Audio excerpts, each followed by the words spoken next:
ഇയാള് അതന്നെ. എന്താ വാട്ട്സ് യുവർ അംബിഷൻ എന്ന് വെച്ചാൽ ഇല്ല ഇയാൾക്ക് തന്നെ നിൽക്കാൻ പ്രശ്നം. ഇയാളോടാ ഞാൻ ചോദിച്ചത്. എന്താ Wajeeha? Fourth row second person. പറഞ്ഞോ ഫജിയ. അതന്നെ ഫജി തന്നെ. പറ, what's your ambition? No ambition at all?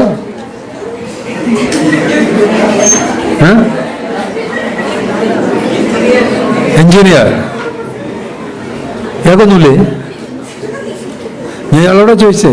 ഏകൊന്നുമില്ല. ഏതായാലും എഞ്ചിനീയർ ആകണമെന്ന് ചില ആളുകൾ, ഡോക്ടർ ആകണമെന്ന് ചില ആളുകൾ,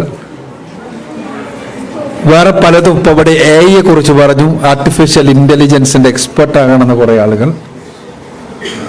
ഇങ്ങനെ പല എക്സ്പെർട്ടൈസും സ്വപ്നം കണ്ടുകൊണ്ട് ജീവിക്കുന്ന നമ്മൾ. എന്നാൽ what is the purpose of our life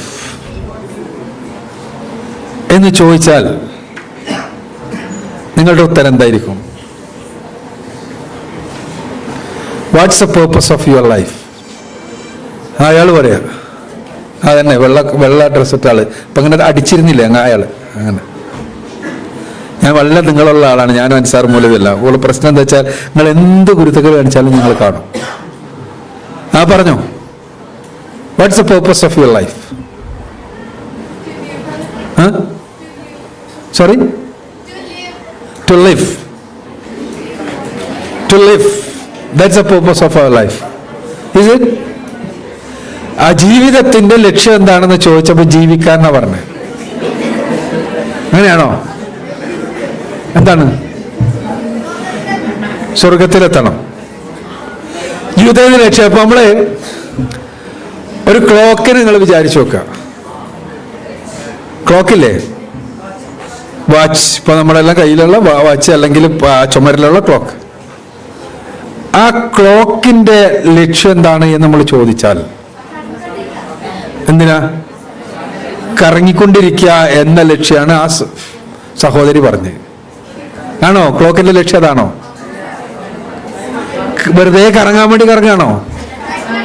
ക്ലോക്കിന്റെ ലക്ഷ്യം എന്താണ്? ബാക്കിയുള്ളവർക്ക് സമയം അറിയിക്കുക എന്നുള്ളതാണ്. ഏത് കാര്യത്തിനും അതിന്റെ ലക്ഷ്യം അതിനപ്പുറത്തായിരിക്കും. അപ്പോ നമ്മുടെ ജീവിതത്തിന്റെ ലക്ഷ്യം ജീവിതത്തിനപ്പുറത്താണ്. ആ ജീവിതത്തിനപ്പുറത്ത് എന്തായിരിക്കും ലക്ഷ്യം? ജീവിതത്തിനപ്പുറത്ത് എന്തായിരിക്കും ലക്ഷ്യം? സ്വർഗമാണ് ലക്ഷ്യം. അള്ളാഹുവിന്റെ തൃപ്തിയാണ് ലക്ഷ്യം. ഇവിടെ ഖയ്യൂം മൗലവിയും ഖയ്യൂം ബുസ്താനിയും അതേപോലെ മറ്റെല്ലാവരും പറഞ്ഞ ജീവിതത്തിന്റെ ആത്യന്തികമായ ലക്ഷ്യം അള്ളാഹുവിന്റെ തൃപ്തി നേടിയെടുത്ത് അവൻ തൃപ്തിപ്പെട്ടവർക്ക് അവൻ നൽകുന്ന സമ്മാനമായ സ്വർഗം നേടിയെടുക്കലാണ്. അപ്പൊ മൊറാലിറ്റി എന്ന് പറഞ്ഞാൽ നമ്മെ സംബന്ധിച്ചിടത്തോളം ജീവിതത്തിന്റെ ലക്ഷ്യത്തിലേക്ക് നമ്മൾ എത്തുന്നതിനുള്ള മാർഗമാണ് മൊറാലിറ്റി. മൊറാലിറ്റി എന്ന് പറഞ്ഞാൽ ജീവിതത്തിന്റെ ലക്ഷ്യത്തിലേക്ക് നമ്മൾ എത്താൻ ഉപയോഗിക്കുന്ന മാർഗമാണ് മൊറാലിറ്റി. നമ്മൾ മോറൽ വാല്യൂസ് നമ്മുടെ സമൂഹത്തിൽ നിന്ന് പഠിക്കുന്ന ഒരുപാട് കാര്യങ്ങളുണ്ട്. ഇവിടെ എനിക്ക് പ്രധാനമായും നിങ്ങൾക്ക് ടീനേജേഴ്സ് എന്നുള്ള നിലക്ക് ഇപ്പൊ ഇന്നത്തെ ടോട്ടൽ പ്രോഗ്രാമിന് എങ്ങനെ ഒന്ന് വളരെ ചുരുക്കി പറഞ്ഞാൽ, നിങ്ങളോട് പറഞ്ഞത് നിങ്ങൾ ഇസ്ലാമികമായി ജീവിക്കണം, നിങ്ങൾ ധാർമ്മികമായ നിയമങ്ങൾ അനുസരിക്കണം, നിങ്ങൾ മാതാപിതാക്കളെ അനുസരിക്കണം, അവരുടെ സ്വപ്നങ്ങളോടൊപ്പം നിൽക്കണം, നിങ്ങൾ തിന്മകളിൽ പെടാൻ പാടില്ല, അധാർമികതകളിൽ ഉൾപ്പെടാൻ പാടില്ല. ഇങ്ങനെ കുറേ കാര്യങ്ങൾ പറഞ്ഞു. എന്നാൽ പുതിയ കാലത്തിൻ്റെ ദർശനമായി പറയപ്പെടുന്ന, ഇപ്പോൾ പലരും പറയാറുള്ള ലിബറലിസം എന്നെല്ലാണ്. എന്താ ലിബറലിസം എന്നെല്ലാം പറയുകയാണെങ്കിൽ ഒരുപാട് പറയണം, ഞാനൊന്നും പറയണില്ല. ആ ലിബറലിസം എന്തിനു വേണ്ടിയാണ് ഇന്ന് നിലനിൽക്കുന്നത്? നിങ്ങൾക്ക് പറയാൻ പറ്റുമോ? ലിബറലിസം കൊണ്ട് ഉണ്ടാകാൻ പോകുന്നത് എന്ത് എന്ന ചോദ്യത്തിന് നിങ്ങൾ ആരെങ്കിലും കേട്ടിട്ടുണ്ടോ നോഹ ഹരാരെ എന്ന് പറയുന്ന ആളെ പറ്റി? ഇന്ന് ജീവിച്ചിരിക്കുന്ന ഏറ്റവും വലിയ, ഏറ്റവും ശക്തനായ ബുദ്ധിജീവിയായി അറിയപ്പെടുന്ന, ലിബറലിസത്തിൻ്റെ ബുദ്ധിജീവിയായി അറിയപ്പെടുന്നയാളാണ് യുവാൽ നോഹ ഹരാരെ എന്ന് പറഞ്ഞ ആൾ. അദ്ദേഹം 3 പുസ്തകങ്ങളാണ് എഴുതിയിട്ടുള്ളത്. ഒന്ന് Sapiens, the history of humankind, Homo Deus, 21 lessons to 21st century. ഈ പുസ്തകങ്ങളിലെല്ലാം കൂടി അദ്ദേഹം പറയുന്നത് ആഗ്രഹിച്ചാലും ഇല്ലെങ്കിലും കുടുംബം തകരാൻ പോവുകയാണെന്നാണ്. കുടുംബം എന്ന എസ്റ്റാബ്ലിഷ്മെന്റ് തകരാൻ പോവുകയാണ്. കുടുംബം എന്ന് പറഞ്ഞാൽ നമുക്കറിയാം, നിങ്ങൾ കുടുംബത്തിലായതുകൊണ്ടാണ് നിങ്ങൾ ഇവിടെ എത്തിയത്. അപ്പോൾ കുടുംബം തകരാൻ പോവുകയാണ്. ഇന്ന് നമ്മൾ കാണുന്ന അധാർമികതകൾ മുഴുവനും കുടുംബം തകർക്കുക എന്ന ലക്ഷ്യത്തോടു കൂടിയുള്ളതാണ്. ഇന്നിവിടെ നേരത്തെ ക്ലാസ് എടുത്ത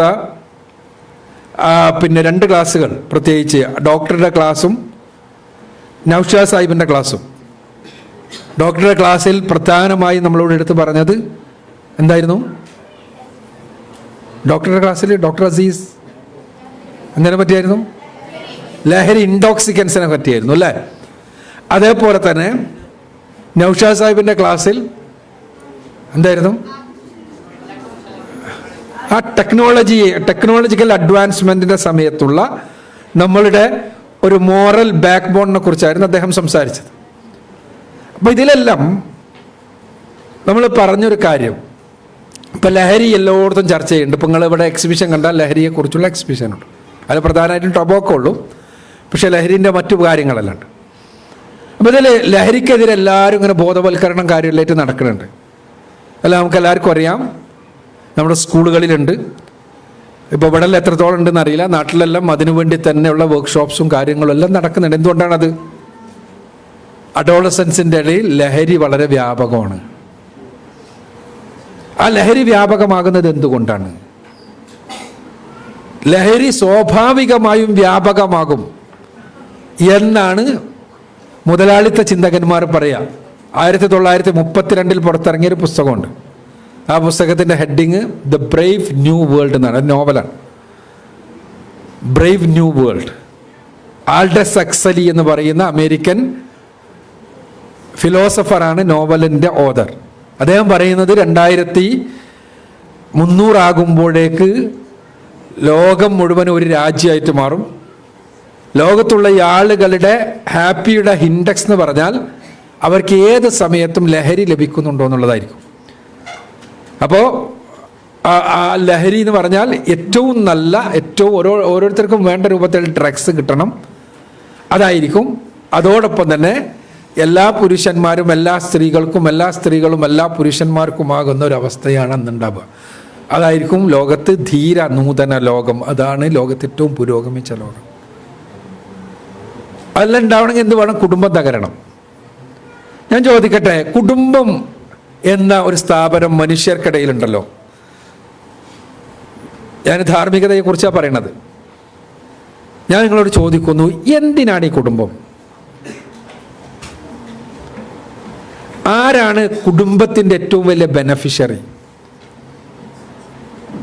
നിങ്ങൾക്ക് ചുറ്റും ഒരുപാട് ജീവികളുണ്ട്. ഞാൻ നേരത്തെ സംസാരിച്ചപ്പോൾ സൂചിപ്പിച്ചതുപോലെ 6000-ലധികം മാമൽ സ്പീഷീസസ് ഉണ്ട്. ആ മാമൽ സ്പീഷീസസ് എല്ലാം പ്രസവിക്കുന്നുണ്ട്, കുഞ്ഞുങ്ങളെ വളർത്തുന്നുണ്ട്. പക്ഷേ അവയൊന്നും കുടുംബമായി നിലനിൽക്കണില്ല. മനുഷ്യൻ മാത്രം കുടുംബമായി നിലനിൽക്കുന്നു. അല്ല, ഇപ്പോൾ നിങ്ങൾ വീട്ടിൽ നിന്നാണ് വരണത്, വാപ്പുണ്ട്, ഉമ്മുണ്ട്, മക്കളുണ്ട്, അങ്ങനെയാണ് അല്ലേ? വാപ്പാക്കാണെങ്കിൽ വാപ്പാക്ക് വാപ്പുണ്ട്, അല്ലെങ്കിൽ വാപ്പാക്ക് ഉമ്മണിയുണ്ട്. അങ്ങനെ അവരെ ആ ഒരു ഹൈറാർക്കിയിൽ നമ്മൾ പോകുന്നു. ബാക്കി ജീവികളിലൊന്നും അതില്ല. ബാക്കി ജീവികളിലും ഗ്രൂപ്പുകളുണ്ട്, പക്ഷെ കുടുംബമല്ല. എന്തിനായിരിക്കും മനുഷ്യർക്കിടയിൽ കുടുംബം? എന്തിനാ? കുറച്ചുകൂടി നിങ്ങൾക്ക് മനസ്സിലാകാൻ വേണ്ടി ചോദിക്കുന്നു, കുടുംബത്തിൻ്റെ ബെനഫിഷ്യറീസ് ആരാണ്? ഏറ്റവും വലിയ ബെനഫിഷ്യറീസ് കുടുംബം ഉള്ളത് കൊണ്ട് ഏറ്റവും ആവശ്യമാർക്കാണ്. പറയാൻ പറ്റുമോ? ഉപ്പാക്കാണോ? ഉപ്പാൻ്റെ ഉപ്പാക്കാണോ? നമുക്ക് എന്ന് പറഞ്ഞാൽ ആർക്ക്? എല്ലാവർക്കും. മക്കൾക്ക്. വേറെ എന്തെങ്കിലും ഉണ്ടോ? കുടുംബത്തിൻ്റെ ഫസ്റ്റ് ബെനഫിഷ്യറി ശരിക്കും മനസ്സിലാക്കിക്കോ, മക്കളാണ്. ശരിക്കും ശ്രദ്ധിക്കുക, നിങ്ങൾ വളരെ ശ്രദ്ധിക്കേണ്ടതാണ്. കാരണം നിങ്ങളുടെ ഭാവിയുടെ അടിവേരാണ് ഇവർ അറക്കാൻ ശ്രമിക്കുന്നത് എന്നാണ് ഞാൻ പറയാൻ ശ്രമിക്കുന്നത്. എന്തുകൊണ്ടാണ് മനുഷ്യനിൽ കുടുംബം? ബാക്കി ജീവികളെല്ലാം, ബാക്കി മാമൽസ് എല്ലാം അവ സ്വതന്ത്രമാകും, അവ സ്വയം പര്യാപ്തമാകും, സെൽഫ് സഫിഷ്യൻ്റ് ആകും. എപ്പോന്നറിയോ? അവയുടെ ഫീഡിങ് കഴിയുന്നതോടുകൂടി. നിങ്ങൾ നാട്ടിലെല്ലാം പോകുമ്പോൾ ഇവിടെ കൂടുതലുണ്ടാവില്ല. നാട്ടിലെല്ലാം പോകുമ്പോൾ നമ്മൾ വളർത്തുന്ന ആടുകളുണ്ടാവും നിങ്ങളുടെ തറവാടുകളിൽ. അതല്ലെങ്കിൽ വീട്ടിൽ വളരുന്ന പൂച്ചകളുണ്ടാകും, അതല്ലെങ്കിൽ പശുക്കളുണ്ടാകും, അടുത്ത പട്ടികളുണ്ടാകും, നായ്ക്കൾ. ഇവയുടെ നോക്കിയാൽ നിങ്ങൾക്ക് കാണാൻ പറ്റും, ആ ജീവികളെല്ലാം ഞാൻ നേരത്തെ പറഞ്ഞതുപോലെ ഗർഭിണികളായി കുഞ്ഞുങ്ങളെ പ്രസവിച്ച് കുഞ്ഞുങ്ങൾക്ക് മുലയൂട്ടി ജീവിക്കുന്ന ജീവികളാണ്.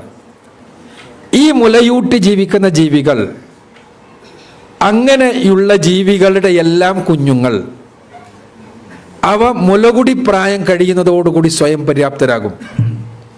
പിന്നെ അവർക്ക് അച്ഛനെ ആവശ്യമില്ല, അമ്മനെ ആവശ്യമില്ല, ആരെയും ആവശ്യമില്ല.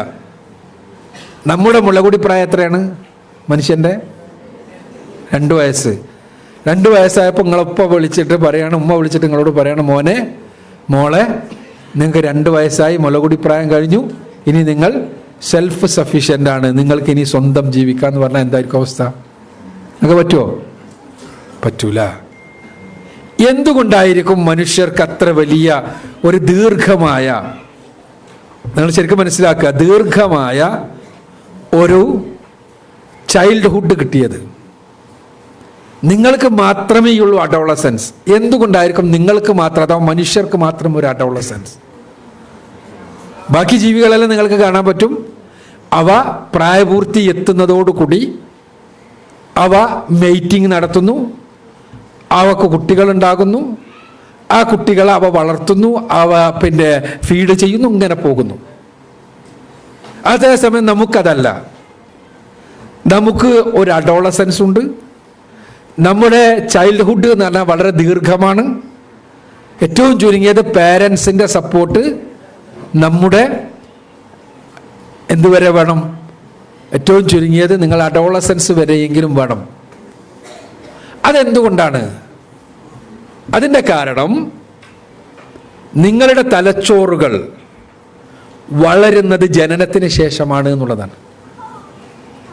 ബാക്കി ജീവികളെല്ലാം തലച്ചോറുകൾ, അവയുടെ മസ്തിഷ്കങ്ങൾ, അവരുടെ ബ്രെയിൻസ്, അവയെല്ലാം ജനനത്തിന് മുമ്പ് തന്നെ പരമാവധി വളരുന്നു. ചുരുങ്ങിയത് 60, 70, 80% തലച്ചോറുമായി ജനിക്കുന്നവരാണ് മറ്റ് ജീവികളെല്ലാം. അവയുടെ പ്രായപൂർത്തിയെത്തിയ ഒരു ജീവിയുടെ തലച്ചോറിൻ്റെ 80%, 60%, 50%എങ്കിലുമോ അവയുടെ കുഞ്ഞുങ്ങൾക്കുണ്ടാവും. നമ്മളുടെ ഏകദേശം 1/5 ഉണ്ടാകുള്ളൂ, ഏകദേശം 4/1, 5/1 ഇടക്ക് നമ്മൾക്ക്. ബാക്കി മുഴുവനും ഉണ്ടാകുന്നത് ഏകദേശം 348 ഗ്രാമാണ് ജനിക്കുന്ന കുഞ്ഞിൻ്റെ തലച്ചോറിൻ്റെ വെയിറ്റ്. പ്രായപൂർത്തിയെത്തിയ ഒരാളുടെ തലച്ചോറിൻ്റെ വെയിറ്റ് 1446 ഗ്രാമാണ്. അപ്പം ഈ ഒരു വളർച്ച നടക്കുന്നത് മുഴുവനും ജനിച്ചതിൻ്റെ ശേഷമാണ്. ആ വളർച്ച നടയിലാണ് നിങ്ങളുടെ പേഴ്സണാലിറ്റി രൂപപ്പെടുന്നത്, നിങ്ങളുടെ വ്യക്തിത്വം രൂപപ്പെടുന്നത്, നിങ്ങളുടെ എല്ലാം രൂപപ്പെടുന്നത് നിങ്ങളാകുന്നതിന് ശേഷമാണ്. നിങ്ങൾക്ക് ജനിക്കുമ്പോൾ നിങ്ങളുടെ ഹാർഡ്വെയർ മാത്രമുള്ളായിരുന്നു. നിങ്ങൾക്ക് ആവശ്യമുള്ള സോഫ്റ്റ്വെയറും നിങ്ങൾക്ക് ആവശ്യമുള്ള പ്രോഗ്രാംസും എല്ലാം ഉണ്ടാകുന്നത് ഈ 13 വയസ്സിനടക്കാണ്. ഈ സമയത്തെല്ലാം നിങ്ങൾക്ക് ഒരു കംപ്ലീറ്റ് ഒരു പാരൻ്റൽ സപ്പോർട്ട് ആവശ്യമുണ്ട്. ആ പാരൻ്റൽ സപ്പോർട്ടിന് പറ്റിയ രൂപത്തിലാണ് മെയിൻലി നിങ്ങളുടെ മാതാക്കളെ പടച്ചവൻ സൃഷ്ടിച്ചിട്ടുള്ളത്. ആ മാതാക്കൾക്ക് സപ്പോർട്ട് ചെയ്യാൻ പറ്റുന്ന രൂപത്തിലാണ് നിങ്ങളുടെ പിതാക്കളെ പടച്ചവൻ സൃഷ്ടിച്ചിട്ടുള്ളത്. പാരൻ്റൽ സപ്പോർട്ട് എന്ന് പറഞ്ഞാൽ നിങ്ങളുടെ ഫിസിക്കൽ, മെൻ്റൽ, ഇമോഷണൽ, സ്പിരിച്വൽ ഹെൽത്തുകൾക്കെല്ലാം നിങ്ങളുടെ വളർച്ചയിലുള്ള ഇതിൻ്റെ എല്ലാം വളർച്ചക്ക് എന്ത് വേണം? പാരൻ്റൽ സപ്പോർട്ട് ആവശ്യമുണ്ട്. ആ പാരൻ്റൽ സപ്പോർട്ട് നിങ്ങൾക്ക് തരാൻ പറ്റുന്ന രൂപത്തിൽ ഉള്ളൊരു ഘടനയുണ്ടാകണമെങ്കിൽ കുടുംബം ഉണ്ടാകണം. അല്ലെങ്കിൽ എന്താ സംഭവിക്കുക? കുടുംബമല്ലാതെ ഞാൻ ആൾഡക്സ് എക്സലി പറഞ്ഞ പോലെയാണെന്ന് വിചാരിക്കുക. എല്ലാവർക്കും എല്ലാ പുരുഷന്മാരും, എല്ലാവർക്കും എല്ലാ സ്ത്രീകളും. അപ്പോൾ എന്താ സംഭവിക്കുക? സ്വാഭാവികമായും മറ്റുള്ള ജീവികളിലേതുപോലെ മെയ്റ്റിങ് മനുഷ്യരിലുണ്ടാകും. മെയ്റ്റിംഗ് ഉണ്ടാകുമ്പോൾ അതിൽ സ്വാഭാവികമായി ഒരു പെണ്ണ് ഗർഭിണിയാകും. ആ സ്ത്രീ ഗർഭിണിയായി കഴിഞ്ഞാൽ ആ ഗർഭത്തിന് ഉത്തരവാദി ആരാണ് എന്ന് മനസ്സിലാകാൻ പറ്റൂല. സ്വാഭാവികമായിട്ടും ഈ മെയ്റ്റിംഗ് എല്ലാവരുമായിട്ട് ഇങ്ങനെ നടക്കുന്നത് കൊണ്ട് തന്നെ താല്പര്യമുള്ള എല്ലാവരുമായിട്ട് മീറ്റിംഗ് നടക്കും മറ്റ് ജീവികളെ പോലെ. അപ്പോൾ അതിൻ്റെ ഉത്തരവാദി ആരാണെന്ന് അറിയാൻ പറ്റില്ല. അപ്പോൾ സ്വാഭാവികമായും ആ പെണ്ണ് സ്വാഭാവികമായും ബയോളജിക്കലി തന്നെ ഈ കുഞ്ഞിനെ ക്യാരി ചെയ്യൽ നിർബന്ധമാകും. അങ്ങനെ കുഞ്ഞിനെ ക്യാരി ചെയ്ത് കുഞ്ഞിനെ പ്രസവിക്കുമ്പോൾ ആ കുഞ്ഞിൻ്റെ ഉത്തരവാദിത്തം ഈ സ്ത്രീയുടെ മാത്രം ബാധ്യതയായി മാറും. ആ കുഞ്ഞിൻ്റെ വളർച്ചയിൽ ഫിസിക്കലും ഇമോഷണലും എല്ലാമായ സംഗതികൾ കൊടുക്കേണ്ടത് പെണ്ണിൻ്റെ മാത്രം ഉത്തരവാദിത്തമാവും. ആ ഉത്തരവാദിത്തം നിർവഹിക്കുന്ന പുരുഷന് യാതൊരു ഉത്തരവാദിത്വം ഉണ്ടാകില്ല. കാരണം അയാളുടെ പണി മെയ്റ്റിംഗ് മാത്രമാണ്. കാരണം അയാളുടേതാണ് കുട്ടി എന്ന് ആർക്കും അറിയില്ല. അപ്പോൾ അതുകൊണ്ട് തന്നെ ആ പെണ്ണിൻ്റെ മാത്രം ഉത്തരവാദിത്തമാകുമ്പോൾ പെണ്ണിന് മാത്രമായി ആയിരിക്കും എല്ലാ ബാധ്യതകളും ഉണ്ടാവുക. അങ്ങനെ ബാധ്യതകൾ ഉണ്ടാകുമ്പോൾ സംഭവിക്കുന്നത് എന്താണ്?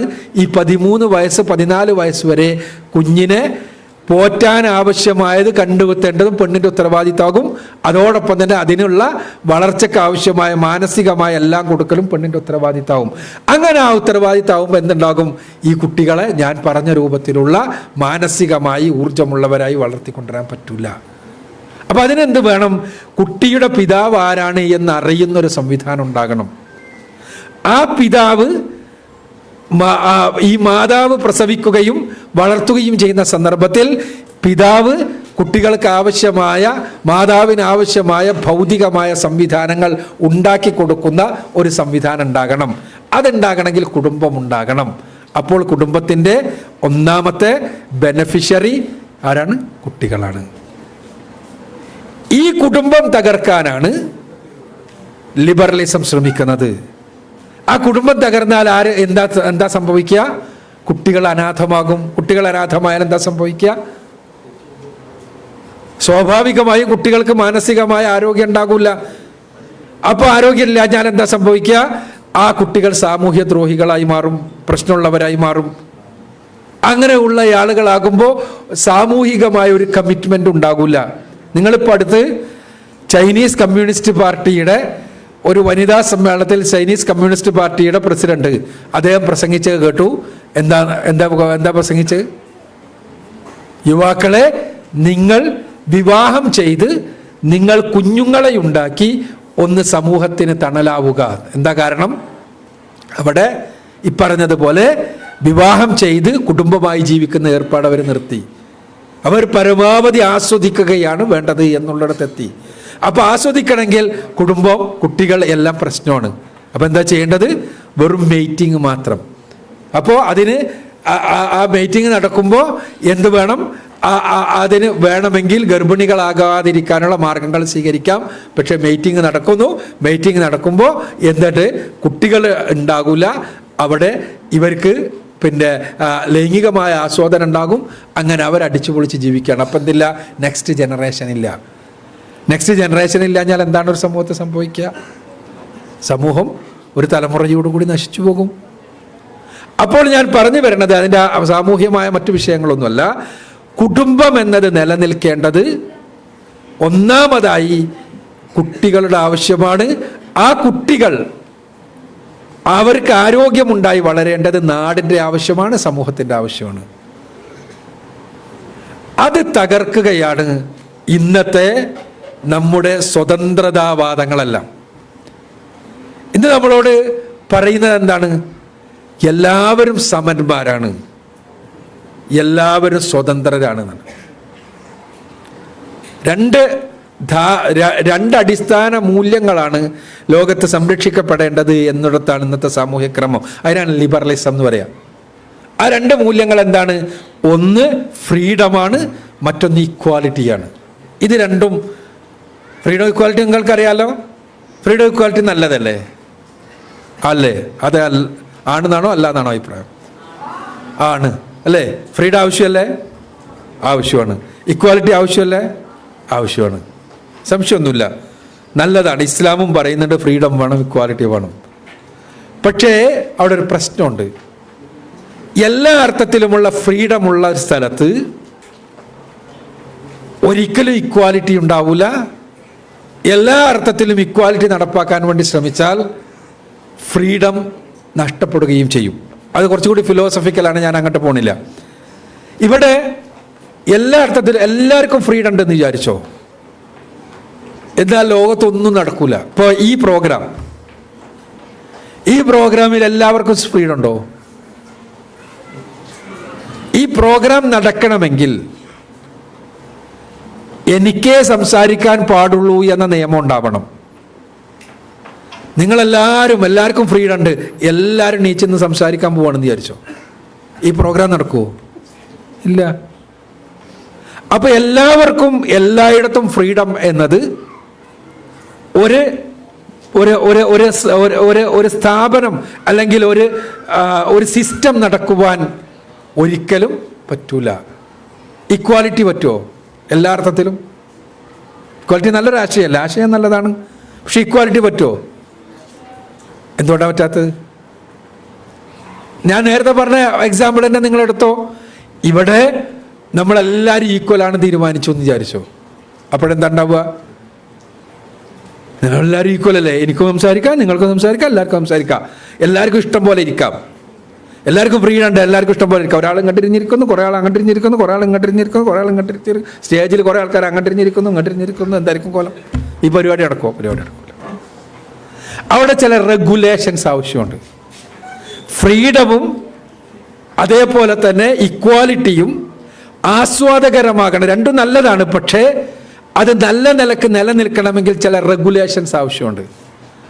ആ റെഗുലേഷൻസ് എല്ലാ രംഗത്തും വേണം. ഇപ്പോൾ ഇവിടെ എല്ലാവർക്കും എങ്ങനെയും ഡ്രൈവ് ചെയ്യാൻ ഫ്രീഡം കൊടുത്താൽ എന്തായിരിക്കും സ്ഥിതി? ഫ്രീഡം എന്ന് പറഞ്ഞാൽ അങ്ങനെയാണല്ലോ. എല്ലാവർക്കും എങ്ങനെയും ഡ്രൈവ് ചെയ്യാൻ ഫ്രീഡം കൊടുത്താൽ റോട്ടിൽ ആർക്കെങ്കിലും ഡ്രൈവ് ചെയ്യാൻ പറ്റുമോ? ഇല്ല. കാരണം ഒരാൾ ഇങ്ങോട്ട് ഡ്രൈവ് ചെയ്യുമ്പോൾ അയാൾ അങ്ങോട്ടും ഡ്രൈവ് ചെയ്യുന്നു അല്ലേ? ഒരു ഇതുമില്ല, ഒരു സൈഡും ഇല്ല, ലെഫ്റ്റും ഇല്ല, റൈറ്റും ഇല്ല. എല്ലാവർക്കും ഫ്രീഡം അല്ലേ? എന്താ പ്രശ്നം? എനിക്കിഷ്ടമുള്ള അതിന് ഡ്രൈവ് ചെയ്യാൻ എനിക്ക് അവകാശമല്ലേ എന്നൊരാൾ ചോദിക്കുകയാണ്.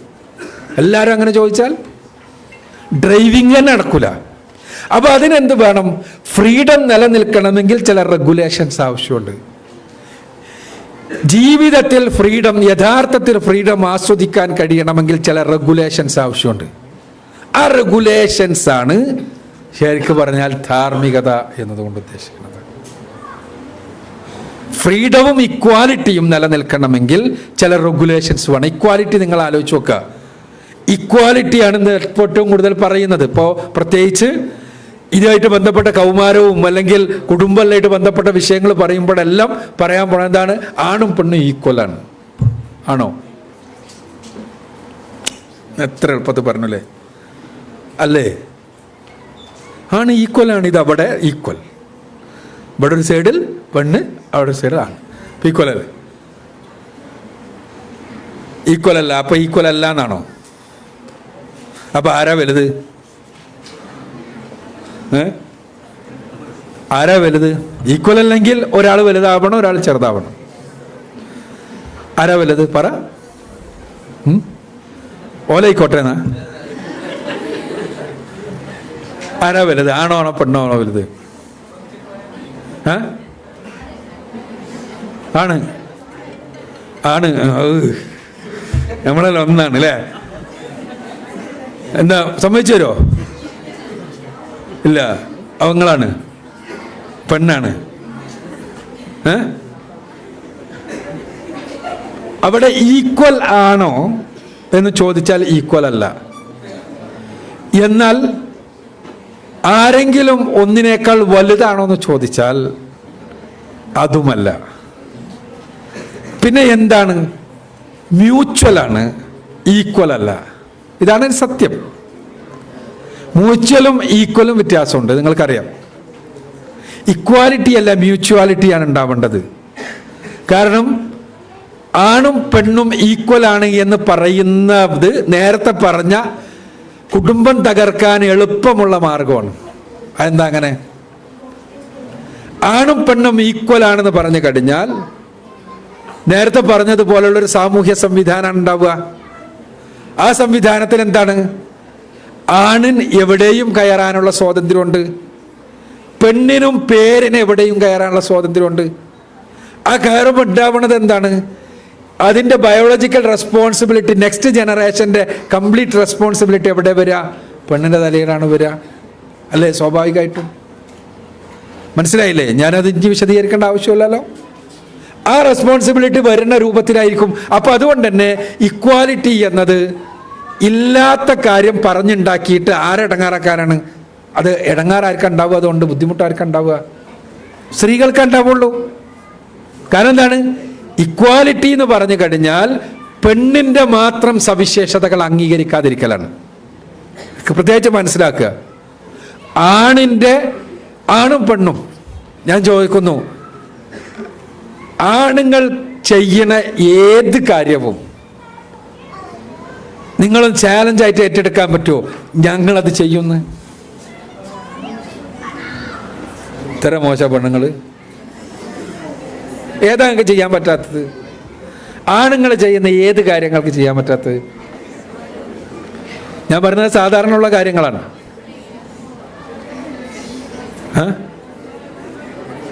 ഏത് കാര്യമാണ് ചെയ്യാൻ പറ്റാത്തത്? ഒരല്പം ശ്രമിച്ചാൽ പെണ്ണുങ്ങൾക്ക് ആണുങ്ങൾ ചെയ്യണ ഏത് കാര്യം ചെയ്യാൻ പറ്റും. ഏത് കാര്യം ചെയ്യാൻ പറ്റും. ചിലപ്പോൾ പെണ്ണിൻ്റെ ചില സവിശേഷതകൾ മാറ്റിയെല്ലാം വെക്കേണ്ടി വരും. പക്ഷേ ആണുങ്ങൾ ചെയ്യുന്ന ഏത് കാര്യവും ഒരല്പം ശ്രമിച്ചാൽ പെണ്ണുങ്ങൾക്ക് ചെയ്യാൻ പറ്റും. ഇതേ ചോദ്യം ഞാൻ ഇങ്ങോട്ട് ചോദിച്ചാലോ? പറ്റുമോ? ഇല്ല. അപ്പം ആരാ വരുന്നത്? ആണുങ്ങളാ വരുന്നത്. പെണ്ണുങ്ങൾക്ക് ആണുങ്ങൾ ചെയ്യുന്ന ഏത് കാര്യവും ഒരല്പം ശ്രമിച്ചാൽ ചെയ്യാൻ പറ്റും. എന്നാൽ പെണ്ണുങ്ങൾ ചെയ്യുന്ന പ്രധാനപ്പെട്ട ഒരു കാര്യവും ആണുങ്ങൾ എത്ര ശ്രമിച്ചാലും ചെയ്യാൻ കഴിയൂല.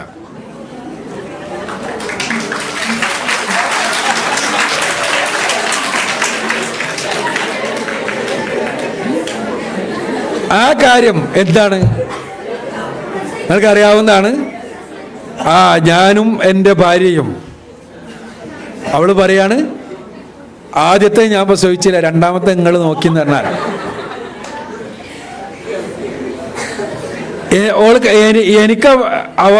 എനിക്ക് അവളോട് പറയാം, എന്ത്?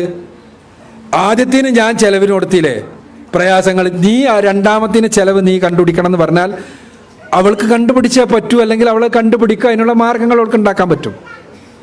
അതേ കണ്ടീഷൻ അവൾ എന്നോട് പറയാണ്, ആദ്യത്തെ ഞാൻ പ്രസവിച്ചില്ല, രണ്ടാമത്തെ നിങ്ങൾ പ്രസവിച്ചോ എന്ന് പറഞ്ഞാൽ. ഞങ്ങൾക്ക് ഒരു ഇരട്ട കുട്ടികളുണ്ടായി, 2 കുട്ടികൾ.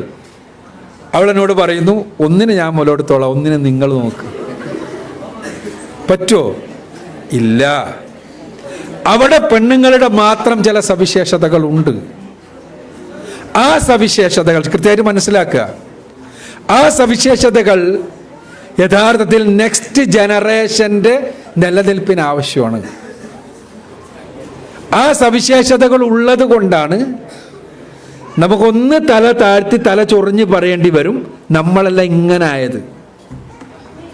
എൻ്റെ ഉപ്പയുള്ളത് കൊണ്ട് തന്നെയാണ് ഞാൻ വലുതായത്. പക്ഷേ ഉപ്പയില്ലായിരുന്നെങ്കിലും ഞാൻ ഉണ്ടാകുമായിരുന്നു, ഞാൻ വലുതാകുമായിരുന്നു. ഉപ്പയില്ലായിരുന്നെങ്കിൽ, എന്നാൽ ഉമ്മയില്ലായിരുന്നെങ്കിലോ ഞാൻ ഉണ്ടാകുമായിരുന്നില്ല, ഈ രൂപത്തിൽ ഞാൻ വലുതാകുകയും ഉണ്ടാകുമായിരുന്നില്ല. ഞാൻ പറഞ്ഞു വരുന്നത് ഇതാണ്, ധാർമ്മിക നിയമങ്ങൾ ഈ മ്യൂച്വാലിറ്റിയെ നേരത്തെ പറഞ്ഞ സ്ത്രീകൾക്ക് മാത്രമുള്ള സവിശേഷത അത് അവർ ഏറ്റെടുക്കുമ്പോൾ, ആണുങ്ങളെ പണി എന്ന് പറഞ്ഞാൽ അവർക്ക് കുട്ടികളുണ്ടാക്കി കൊടുക്കുക എന്നുള്ള പണി മാത്രമല്ല, അവരിലൂടെ ഉണ്ടാകുന്ന കുട്ടികളെ വളർത്തുകയും പോറ്റുകയും ആ കുട്ടികളെ പോറ്റുന്ന സമയത്ത് അവർക്ക് സംരക്ഷണം നൽകുകയും ചെയ്യുക എന്ന പണി ഏറ്റെടുക്കേണ്ടവരാണ് ആണുങ്ങൾ. ആ പണി ഏറ്റെടുക്കുന്നതിൽ നിന്ന് ആണുങ്ങളെ വളരെ സമർത്ഥമായി രക്ഷപ്പെടുത്തുന്ന ഏർപ്പാടാണ് ഇന്നത്തെ കുടുംബം തകർക്കുന്ന ലിബറലിസ്റ്റ് മൂവ്മെന്റുകളെല്ലാം ചെയ്യുന്നത്. അതെങ്ങനെ രക്ഷപ്പെടുത്തുന്നത്? പെണ്ണുങ്ങളോട് പറയാണ്, നിങ്ങൾ ഈക്വലാണ്, നിങ്ങൾ സമന്മാരാണ്. അപ്പോഴോ സമന്മാരാണ്, എന്താ കുഴപ്പം? ഞങ്ങൾക്കെല്ലാം ഫ്രീഡം ഉണ്ട്, ഞങ്ങൾക്കെല്ലാം ഫ്രീഡം ഉണ്ട്. അതെ, ആ ഫ്രീഡം ഉണ്ട്, എന്താ കുഴപ്പം? കുഴപ്പം ഇതാണ്, ആ സമത്വവാദത്തിൽ സംഭവിക്കുക ആണുങ്ങളെ സമർത്ഥമായി ഈ ഉത്തരവാദിത്തത്തിൽ നിന്ന് രക്ഷപ്പെടുത്തലാണ്. ഏത് ഉത്തരവാദിത്തത്തിൽ നിന്ന്? സമാണല്ലോ, നിങ്ങളുടെ മാത്രം ഏർപ്പാടായാലും മറ്റവർക്ക് ചെയ്യാൻ പറ്റില്ല, അപ്പം പിന്നെ നിങ്ങൾ തന്നെ ചെയ്യണം. അപ്പം എന്നെ സമാകുമ്പോഴോ എന്താണ്ടാവേണ്ടത്? നമ്മളും ആണുങ്ങളെപ്പോലെ സമ്പാദിക്കണം, മക്കൾക്കുള്ള ചെലവുകൾ ആണുങ്ങളെപ്പോലെ നിങ്ങളും ചെലവഴിക്കണം, നിങ്ങളും ആണുങ്ങളെപ്പോലെ ഉത്തരവാദിത്തങ്ങളുള്ളവരാകണം. അപ്പോൾ അതെല്ലാം ഏറ്റെടുക്കേണ്ട ഗതിയാണ് ഉണ്ടാവുക സ്വാഭാവികമായിട്ടും. അവിടെയാണ് വിവാഹം ഇല്ലാതെയാക്കുക എന്ന സാമർത്ഥ്യത്തിൻ്റെ പിന്നിലുള്ള ലക്ഷ്യം. നമ്മൾ നേരത്തെ ഹോമോസെക്ച്വാലിറ്റിയെ കുറിച്ചെല്ലാം പറഞ്ഞു. ഇതിൻ്റെ എല്ലാം പിന്നിൽ വിവാഹം എന്ന സ്ഥാപനം ഇല്ലാതെയാക്കണം.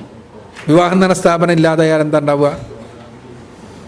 സെക്സ് ഉണ്ടാവൂലേ? സെക്സ് ഉണ്ടാകും, സ്വാഭാവികമായും മനുഷ്യർക്ക് സ്വാഭാവികമായ സംഭവം ഉണ്ടാവും. സെക്ഷുവൽ അർജ് എല്ലാവർക്കും ഉണ്ടാകും, ആണിനും പെണ്ണിനും ഉണ്ടാകും.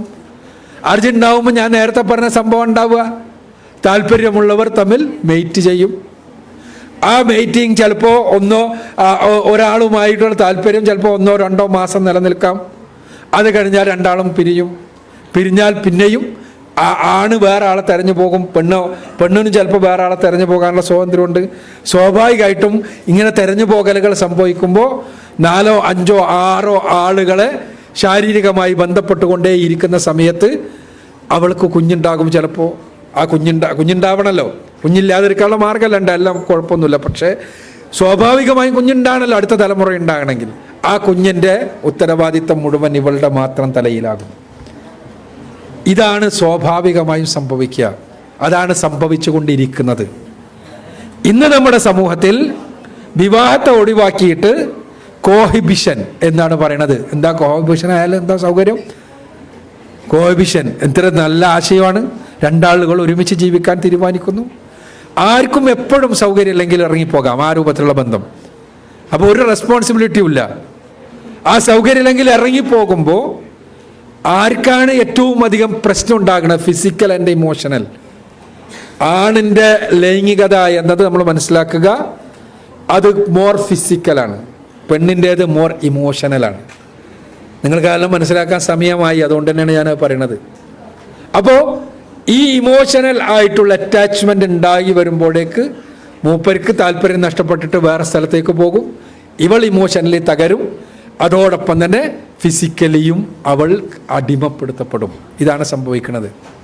ഞാൻ പറയുന്നത് ഇതാണ്, നമ്മുടെ പുതിയ തലമുറയിൽ നിങ്ങൾ കൗമാരക്കാരെന്നുള്ള നിലക്ക് ശ്രദ്ധിക്കേണ്ടത്, നിങ്ങളെയാണ് വഴിതെറ്റിക്കാൻ വേണ്ടി ശ്രമിക്കുന്നത്. നിങ്ങളെയാണ് വഴിതെറ്റിക്കാൻ വേണ്ടി ശ്രമിക്കുന്നത്. നമ്മുടെ മനുഷ്യ സമൂഹം നിലനിൽക്കണമെങ്കിൽ അടുത്ത തലമുറ ആരോഗ്യമുള്ളവരാകണം. ആ ആരോഗ്യം ഉള്ളവരാകണമെങ്കിൽ തീർച്ചയായും പെണ്ണുങ്ങൾ അവരുടെ പ്രധാനപ്പെട്ട ദൗത്യം നിർവഹിക്കാൻ കഴിയണം. അവർക്ക് ആ ദൗത്യം നിർവഹിക്കുന്ന സമയത്ത് അവർക്ക് പൂർണ്ണമായി സപ്പോർട്ട് ചെയ്യാൻ ഉള്ള രൂപത്തിൽ ആണുങ്ങൾ ഉണ്ടാകണം. ഈ രൂപത്തിലുള്ളൊരു സംവിധാനം ഇല്ലാതെയാകുമ്പോൾ സംഭവിക്കുക ഞാൻ നേരത്തെ പറഞ്ഞ ദുരന്തമാണ്. ആ ദുരന്തം സംഭവിക്കുന്ന രൂപത്തിൽ സമൂഹത്തെ സ്വാതന്ത്ര്യം പറഞ്ഞ് പിന്നെ അതേപോലെ തന്നെ സമത്വം പറഞ്ഞ് തെറ്റിദ്ധരിപ്പിച്ച് സമൂഹത്തെ കൊണ്ടുപോവുകയാണ്. സമൂഹത്തെ കൊണ്ടുപോയിട്ട് സംഭവിക്കാൻ പോകുന്നത് കുടുംബം എന്ന സ്ഥാപനം തകരലാണ്. കുടുംബം എന്ന സ്ഥാപനം തകർന്നാൽ നേരത്തെ സൂചിപ്പിച്ചതുപോലെ പുതിയ തലമുറ, അടുത്ത തലമുറ ഈ രൂപത്തിലുണ്ടാവില്ല. നിങ്ങൾ ആലോചിച്ച് നോക്കുക, നിങ്ങൾക്ക് ഉപ്പയും ഉമ്മയും ഒരേപോലെ ഇല്ലെങ്കിലുള്ള നിങ്ങളുടെ അവസ്ഥ അത് മാത്രം നിങ്ങൾ ചിന്തിച്ചാൽ മതി. നിങ്ങളുടെ വീട്ടിൽ നിങ്ങളെ സംരക്ഷിക്കാൻ വേണ്ടി ഉപ്പയും ഉമ്മയും ഉണ്ട്. ഇല്ലായിരുന്നു നിങ്ങളുടെ വീട്ടിൽ ഉമ്മ മാത്രമേ ഉള്ളൂ, ഉപ്പ ആരാണ് എന്ന് നിങ്ങൾക്കറിയാൻ കഴിയാത്തൊരവസ്ഥയെന്ന് വിചാരിക്കുക. നിങ്ങൾക്കറിയില്ല ഉപ്പ ആരാന്ന്. കാരണം എന്താണ്? ഉമ്മ പലരുമായും ബന്ധപ്പെട്ടിട്ടുണ്ട്, അതിൻ്റെ ഇടക്ക് നിങ്ങളാകുന്നൊരു കുട്ടി ഉണ്ടായിട്ടുണ്ട്. അങ്ങനത്തെ ഒരു അവസ്ഥയായിരുന്നെങ്കിലുള്ള അവസ്ഥ ആലോചിച്ചാൽ മതി. ആ ഒരു അവസ്ഥ ഉണ്ടാക്കാനാണ് ഇവർ ശ്രമിച്ചുകൊണ്ടിരിക്കുന്നത്. അതുകൊണ്ട് വളരെ അപകടകരമായ ആശയമാണിത്. ആ ആശയത്തിനെതിരെ നിങ്ങളെ ബോധവൽക്കരിക്കാനും നിങ്ങളെ തന്നെ ആ ആശയത്തിനെതിരെയുള്ള പ്രചാരകരാക്കി മാറ്റുവാനുമെല്ലാം ഉദ്ദേശിച്ചു കൊണ്ടുള്ളത് തന്നെയാണ് ഹൈസക്കിനെ പോലെയുള്ള പദ്ധതികൾ. വളരെ മെല്ലെ ഞാൻ നിങ്ങളോട് ഈ വിഷയങ്ങൾ പറഞ്ഞു പോയത് ഇത് നിങ്ങളുടെ മനസ്സിൽ തട്ടണം എന്നുള്ളത് കൊണ്ടാണ്. അതുകൊണ്ട് നാം ഈ ഹൈസക്ക് കഴിഞ്ഞ് പുറത്തിറങ്ങുമ്പോൾ നമ്മൾ ആലോചിക്കേണ്ടത്, നമ്മൾ ചിന്തിക്കേണ്ടത് എന്താണ്? നമുക്ക് കുടുംബം തകർക്കുന്ന ഒരു ആശയവുമായി നമുക്കൊരു ബന്ധമില്ല. ആ കുടുംബം തകർക്കുന്ന ആശയങ്ങളെ അതാണ് ഇന്ന് ലിബറലിസമായും എത്തീസമായിട്ടുമെല്ലാം പ്രത്യക്ഷപ്പെടുന്നത്. അതിൻ്റെ അപകടം മനസ്സിലാക്കുക. നാം നമ്മുടെ സമൂഹത്തെ ധാർമ്മികതയിലൂടെ, ഈ നിയമങ്ങളിലൂടെ, കൃത്യമായ സ്വാതന്ത്ര്യവും അതേപോലെ സമത്വവും ശരിക്കും ആസ്വദിക്കാൻ കഴിയുന്ന റെഗുലേഷൻസിലൂടെ വളർത്താൻ ശ്രമിക്കുക. അതിനുവേണ്ടിയുള്ള പ്രചോദനമായി ഇവിടെ നിന്ന് പോവുക. അള്ളാഹു നമ്മെ അനുഗ്രഹിക്കട്ടെ. വാഖിറു ദഅവാന അൽഹംദുലില്ലാഹി റബ്ബിൽ ആലമീൻ. അസ്സലാമു അലൈക്കും. ചിന്താർഹമായ വാക്കുകളാൽ വിദ്യാർത്ഥി മനസ്സുകളോട്